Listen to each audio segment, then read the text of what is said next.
Peppa Pig, Candy Island. One sunny morning, Peppa Pig woke up feeling very excited. Today, Daddy Pig had promised a special surprise. "What is it?" asked Peppa, bouncing on her bed. "You'll see," said Daddy Pig with a twinkle in his eye.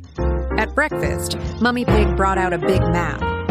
"We're going on an adventure to Candy Island," she announced. George's eyes grew wide. "Dinosaurs?" he asked. "No, George," giggled Peppa. "Candy." After packing their backpacks with sandwiches, juice, and a few chocolate bars, just in case, the family set off in the car. Peppa sang songs all the way. George clutched his favorite toy dinosaur, imagining it hopping through fields of chocolate. Finally, they arrived at the shore where a small, colorful boat waited. The captain, a friendly crab named Crabby, waved. "All aboard for Candy Island," he called. The boat sailed over sparkling blue water. Peppa could see lollipops sticking out of the trees, gumdrops rolling down hills, and chocolate rivers flowing gently. "Wow!" Peppa shouted. George squealed with delight. When they landed, Crabby gave everyone a candy map. "Follow the rainbow path to reach the candy castle," he said. Peppa, George, and their friends Suzy Sheep and Pedro Pony began their adventure. First, they had to cross the Jellybean Jungle. The ground was soft and bouncy. Every time Peppa stepped, she went boing, and George tumbled into a pile of jelly beans. "Yum!" he said, popping a few into his mouth.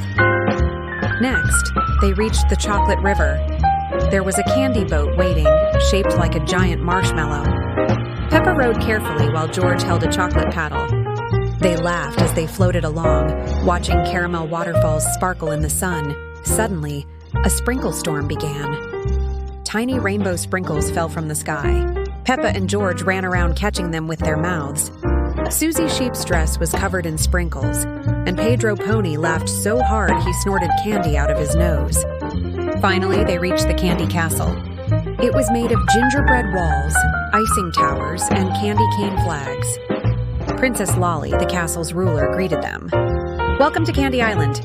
You've completed the candy quest," she said. Inside there was a huge feast of candy. Peppa tried chocolate fudge, gummy bears, and a lollipop that was bigger than her head. George shared his favorite chocolate dinosaurs with everyone.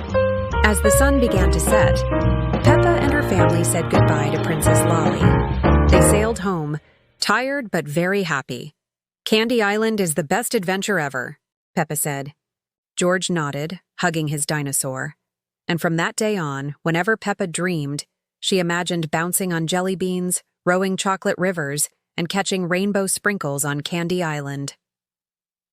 The end.